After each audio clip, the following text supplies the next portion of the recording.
Michael Postlewaite, and I did an introduction on my Facebook page explaining how I intended to do a series of past television broadcasts of actual live civil rights events as they happened in the 60s, and all this took place during the 60s.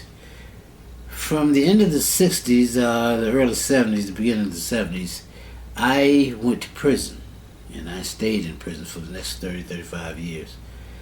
And when I returned, it's a whole new world out here, and I'm still adjusting. So my question is, my question to everybody is, where are we as a race headed? Because fresh out of prison, I see that what we're doing ain't working. Everybody seems to be prospering economically but us. And we seem to be still waiting for something or somebody to do something. I don't know.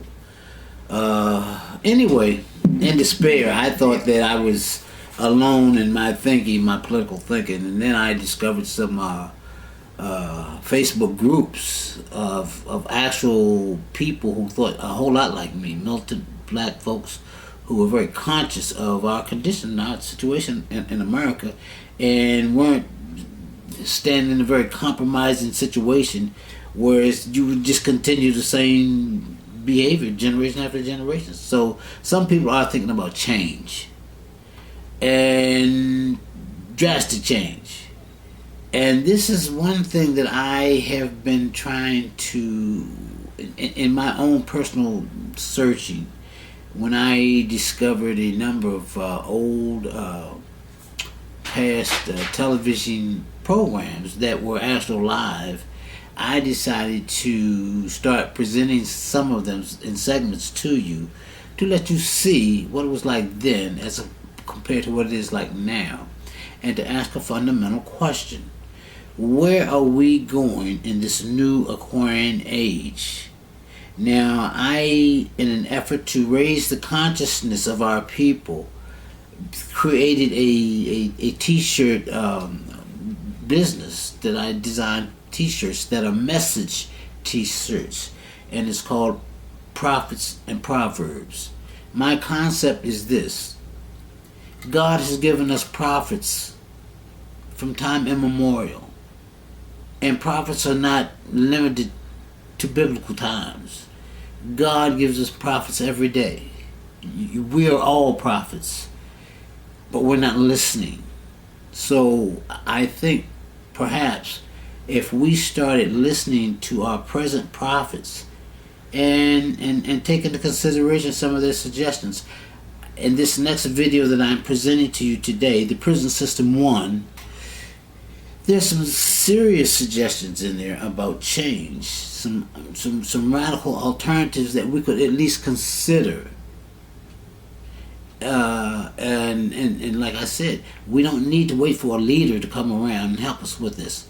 We do it among ourselves and stop asking somebody else to interpret stuff for us and do stuff for us. We look at the evidence for ourselves and ask ourselves these questions and talk to each other. So anyway, let me present this first video to you, and it's called The Prison System 1. And I hope you'll be delighted with it.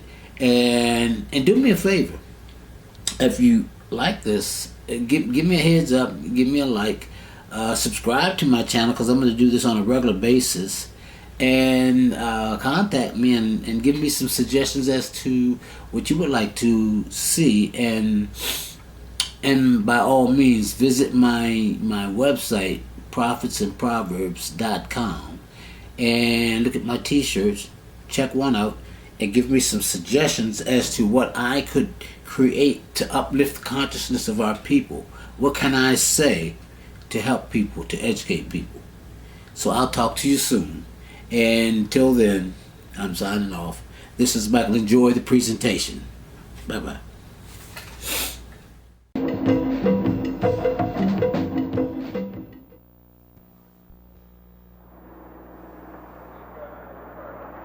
Inside these walls of San Quentin Penitentiary are perhaps three of the most well-known prisoners in recent history. They're called the Soledad brothers. And not too far from here, in another penal institution, is Professor Angela Davis, who has also been in the public eye. Of the 23,900 prisoners in California's 12 state prisons, 30% of them are black. Nationally, there are about 400,000 inmates, and close to 1/3 are non-white. In an effort to shed some light on how black people are affected by the correctional and judicial institutions, Black Journal spoke to those involved with Angela Davis and the Soledad brothers, inmates in San Quentin and Soledad prisons, and lawyers, families, and friends of some of those who consider themselves political prisoners. Substantiation for what goes on in a prison is very difficult. This is not a vindication of what has taken place, and this is not a vindication of crime per se. It is an attempt to find out what the penal institution and the correctional systems as an institution are doing to rehabilitate those that society has judged to be wrong.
Angela Davis, labeled by the press a black militant female communist, worked actively to free the Soledad brothers and what she felt were other black political prisoners. She was dismissed from her teaching position at UCLA for political activity which the university labeled subversive. She gained international attention in October 1970 during an intensive 2-month nationwide FBI hunt. She was arrested and charged with murder, kidnapping, and allegedly conspiring with 17-year-old Jonathan Jackson to purchase guns for use in a California courthouse shootout in which Jackson and 3 others were killed. The courts refused bail amid protests from thousands who rallied to her defense, shouting of her innocence and chanting, "Free Angela." The signs of a conspiracy are cropping up.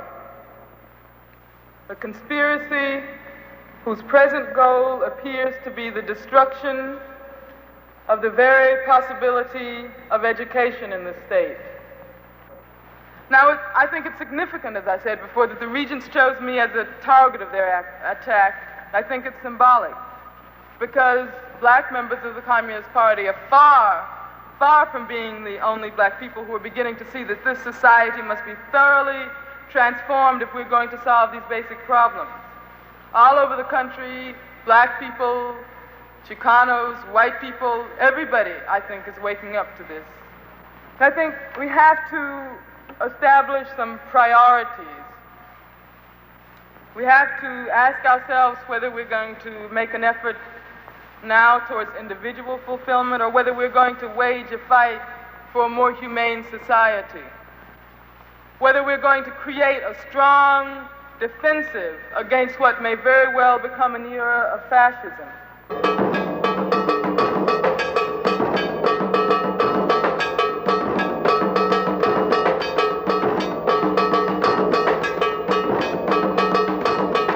Brother Singleton, what does Angela Davis mean to you? I think she means to me what, well, the way I feel about Angela right now is the way I think all black people have felt throughout history when they've seen their sisters and mothers being taken off and raped. But with her case, I feel even worse because I know there's a black man that she's being victimized for things that I should be doing. You know, like everybody knows there's genocide in the jails. It took a small girl like her to stand up and say that it's wrong and something needs to be done about it. And because she has said something, now they're trying to trump up charges and put her behind, well, just wipe her out, really, is what it is. Do you think Angela was dangerous enough to be considered one of the 10 most wanted people in the country? No, I think that's a distortion. Same kind of distortion that emerged around the case around here, where they said, she was just a crazy radical who was on campus and who would come to, indoctrinate students with, all kinds of other beliefs about politics and about society. What was she like to work with? Really great. She's a really great teacher. Anyone you talk to will really tell you that. Really a lot of enthusiasm for the kind of things that she studied and for, making sure that people actually learn things and got a chance to really think creatively and critically about the kind of things that they were dealing with. It's been said that Angela is a political prisoner. What is a political prisoner? Well, to my understanding, there are two kinds of political prisoners. There are those political prisoners who are protesters, whose politics and activities are anti what the American capitalist system thinks is apropos. And then there's other kinds of political prisoners, which are, to me, black brothers and sisters who were just caught up in not being able to make a living in American society, so that you have a situation. You have Angela Davis and you have Michelle McGee, her co-defendant in this case.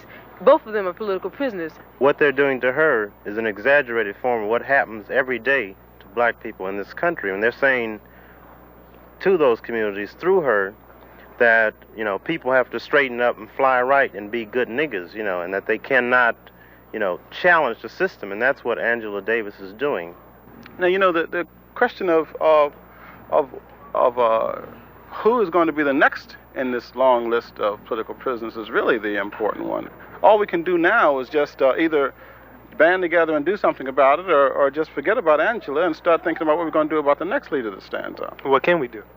I think the first thing we have to do is certainly make sure that we do have some unity in the black community so that when a sister like that stands up, that they don't wipe her out as one person, that they have to wipe out more than one person.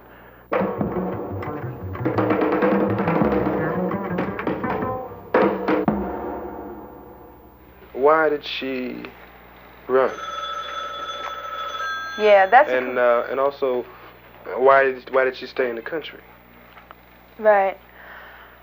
Well, see, I think Angela's answered that by saying that to have given herself up at the time that the warrant was issued for her would have been tantamount to putting her head on the executioner's block. And I think what she means by that is that there was such a hysteria in this country, I mean in the whole country, but especially in California, that as soon as the events in San Rafael took place, the next thing you hear, Angela Davis buys guns, Angela Davis implicated in the San Rafael incident, and the massive headlines day after day after day. And so that her escape had to be planned day to day. And it wasn't well planned because there were no plans beforehand. And so everything that she did was done day to day. I mean, the press that was used against her, her picture was on the cover of every magazine, wanted posters. I mean, and like putting her on the 10 most wanted list was like a license for any crazed racist to shoot her on sight. And I'm sure that they would have accepted that had that happened. There would have been no outcry if somebody had shot her, and there just was no way for her to escape. Angela is indeed a symbol. When the President of the United States goes on nationwide television before, 22 million people, and after signing the crime control bill and handing it to Hoover and to Mitchell and says, let this serve as a warning to Angela Davis and all other terrorists. When the President of the United States, virtually convicts somebody with one sentence before they're even tried, I think you begin to understand what she means. She threatens their whole way of life, their whole profit motive, their determination to continue the war in Vietnam and to continue killing black people. Some people represent the struggle physically, and others represent it vocally. Angela Davis is a spokeswoman for the struggle. Therefore, whatever she does is more emphasized than what the average person would do. And Angela Davis is not only a person, again, she's a principle and an image that black people use and emulate and can hold up in some esteem as an example of black womanhood. Well, do you agree that the image that Angela Davis projects should be esteemed by other black women? The image that she projects as a revolutionary in the sense of wanting to perpetuate and promote change, I think is good. The only thing that I disagree with is that the use of a foreign ideology. And when I say foreign ideology, what I'm talking about is a commitment to communism.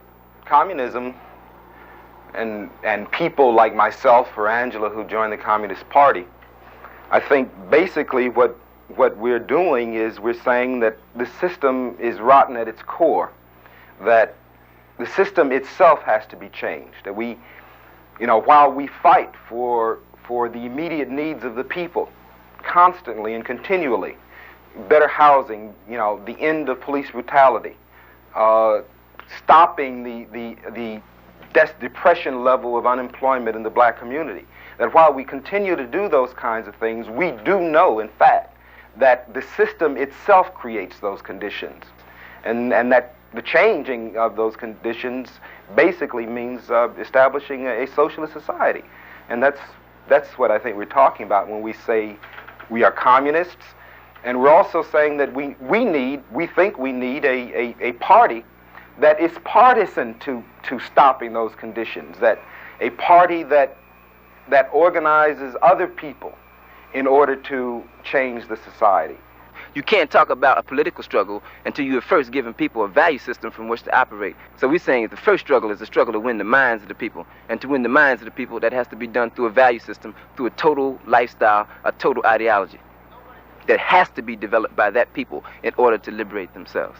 Talking about that left-wing takeover, or white people co-opting our leaders or co-opting our images, I think the case of Bobby Seale is an exemplary one, in that in the beginning there was the Chicago 8, and all of a sudden it became the Chicago 7. And it just so happened that the Chicago 7 were all white boys, and shall we say, they gained their fame at the expense of Bobby Seale. Matter of fact, I saw a book just the other day by Abby Hoffman, and the title of the book said Chicago 8. Now the 8 was crossed out, and over top of the 8 they had 7, and a picture of Bobby Seale gagged and bound in the courtroom. Now to me, that's like exactly what it's all about. It's all about co-opting your people, co-opting your leaders when you do not have an ideology that you develop and that fits your particular situation. So when people talk about communism, like I said before, that's just another ism that was created and written by white boys who were neither concerned about nor understood the problems of black people. Beyond everything, she's still my sister, and I want her to survive. When dealing with Angela, we must take under consideration another brother here that needs the help of the community awful bad, and that's Rachel McGee. It seems like all of the attention has been focused just on Angela, which she's a beautiful sister, and she has attorneys from all corners of the world, But I think it's time that the community really look at a true revolutionary and someone that was trying to do something for black people as a whole, and not only for black people, but for other oppressed people of the world, to show them what the system is made of. And I think that the community should come to his aid. Also, what we are forgetting about is Bobby Seale. Bobby Seale is fighting for his life back on the East Coast. Nobody even mentioning him no more. They forgot about him. The brothers in prison, period. We all held down, you understand? In other words, we're all political prisoners.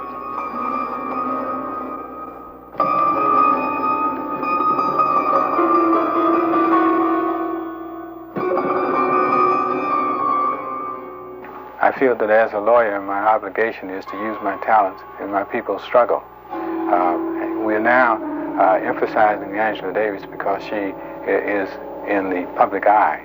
She's gaining a lot of attention through media, and because of the drama connected with the events. You have a legal right to buy guns. The only requirement is that you comply with the applicable state and federal laws. She complied with those laws. There's no law against supporting the Soledad brothers. There's no law against petitioning, picketing, and speaking about the injustices to all black political prisoners throughout the United States. As a matter of fact, you have a constitutional right to do that. I mean, there's no reason why every man who goes to court couldn't have a lawyer of his choice, a lawyer who's competent. There's no reason why a man has to remain in jail because he's unable to post bond. There's no reason why a man should go to trial in a court of law when he has not had the benefit of an investigation by trained investigators, or he hasn't had access to scientific and expert advice in his defense. But it's a conscious political decision not for people not to have that. And this is more common. It's more regular, more routine when it comes to black people. Therefore, all black people, wherever they are, whatever their crimes, even crimes against other blacks, they are political prisoners. Because the political system has dealt with them differently than it has dealt with whites. Whites get the benefit of every law, every loophole.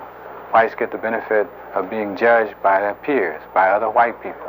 Blacks don't get that benefit of any such jury trial. Jury trial is almost a cinch to result in the conviction of a black person. Judges send people to prison. They've never been to prison in their life.